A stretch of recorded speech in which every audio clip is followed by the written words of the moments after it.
Okay, Q&A. Is owning a house all cracked up to be? Looking possibly buying a 2-bedroom unit to get myself in the market. I have money sitting there. I'm sort of lost if to just live my life and rent or lock myself into a mortgage at 24 years of age. I have no partner, so not sure if this will just place me in financial stress. Wow, at 24 years old and you were able to buy a 2-bedroom apartment, and you're wondering if this is right for you. So for me, if I were to do it all over again, and if you're still renting and if you have the mortgage, the capability to able to pay off the loan or having that mindset, I probably would. I would probably would, but I understand that owning a property is a long-term investment, let's say. Maybe if you're looking at also figuring out, are you going to be comfortable enough paying off a mortgage? Are you going to be, I guess, mature enough to understand that, hey, you need emergency fund, hey, you need in case if anything happened, hey, you, especially in a unit, understand that there's going to be an ongoing cost that comes with it. But understand also in the future, you might need to sell this in order for you to upgrade, because when I was young at 24, I wasn't married, and you're mentioning in here that you don't have a partner just yet. So over looking at that as well in the aspect of, hey, maybe in the future you're going to get married and have children. This is not going to be a forever home. I don't think there is such thing as a forever home, from what I see anyway, from my point of view. It's because of this.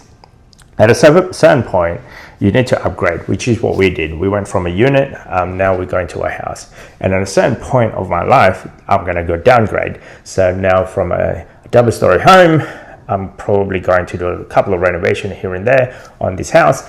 But later on, when I get older, when the kids already move on and go to, have their own life, then I'll probably downsize. So there's stages in life, let's say.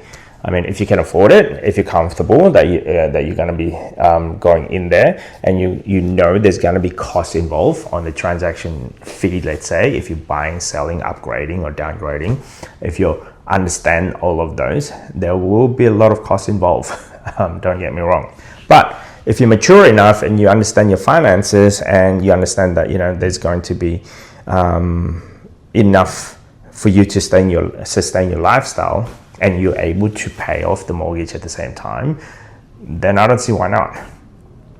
The other options will be if you're still sitting duck and just on the sideline, maybe the lifestyle of renting is actually much better because you are a single person and don't have any commitment.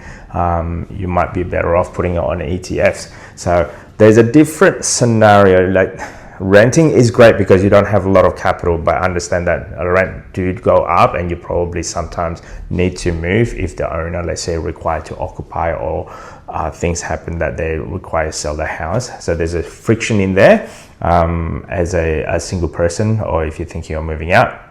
And whereas buying a house or property in any shape or form, it will require commitment. You're going to be there for a long term. You kind of need to hold it roughly at about 10 years or so to make it worth, to absorb all the administration costs, to make it worth it. But if you're just going to be there for about 1 or 2 years, it's probably not, because sometimes we're looking at the administration cost is going to cost a lot more buying and then selling at the same time in short period of time. So for me, if you're mature enough, yes, go ahead, buy it. If you understand the ins and outs of owning a property, yeah, understand that this is a long-term commitment, yes.